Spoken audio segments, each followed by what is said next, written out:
Cash نہیں ہے، phone پے کے ذریعے پیمنٹ کریں۔ پٹن چرو ٹریفک پولیس پر مبینہ ڈیجیٹل وصولی کا الزام۔ تلنگانہ کے دارالحکومت شہر حیدرآباد کے پٹن چرو علاقے میں ٹریفک پولیس اہلکاروں کی جانب سے مبینہ طور پر ڈیجیٹل طریقے سے غیر قانونی وصولیوں کا معاملہ سامنے آیا ہے۔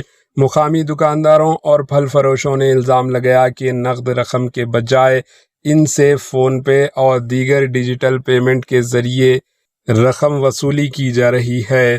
مقامی افراد کے مطابق بعض پھل فروشوں اور چھوٹے تاجروں سے مبینہ طور پر رقم کا مطالبہ کیا جاتا ہے، تاہم براہ راست پولیس اہلکاروں کو رقم دینے کے بجائے تاجروں کو قریبی پان کی شاپس کے QR کوڈ اسکین کر کے فون پے کے ذریعے پیمنٹ کرنے کے لیے پولیس کانسٹیبلز کہتے ہیں۔ ان الزامات کے بعد یہ سوال اٹھ رہے ہیں کہ براہ راست نقد لین دین یعنی کیش لینے دینے سے بچنے کے لیے تیسرے کاروباری کا اداروں اور ان کے ڈیجیٹل پیمنٹ اکاؤنٹس کا استعمال کیا جا رہا ہے۔ مقامی لوگوں نے مزید الزام لگایا کہ بعض پان شاپس اور پیٹرول پمپ آپریٹروں کے ذریعے بھی مبینہ طور پر پولیس کی جانب سے رقم جمع کروائی جا رہی ہے۔ تاجروں کا کہنا ہے کہ یہ عمل معمول بنتا جا رہا ہے اور بعض افراد پر رقم ادا کرنے کے لیے دباؤ ڈالے جانے کی شکایتیں بھی سامنے آئی ہے۔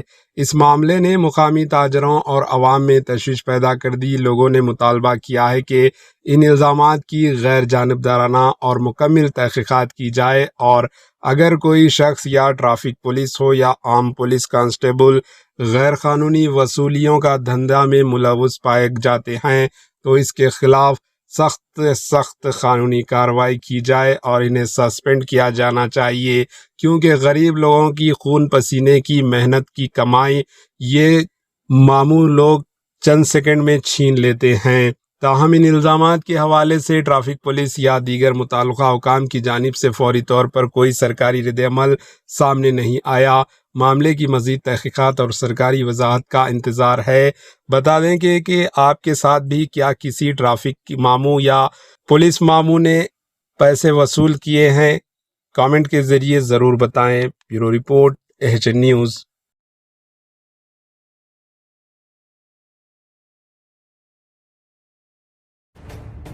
AHN نیوز کے YouTube چینل کو سبسکرائب کریں اور بیل آئیکن کو دبانا نہ بھولیں تاکہ آپ کو ہر نئی آنے والی ویڈیو کا نوٹیفیکیشن بر وقت مل سکے۔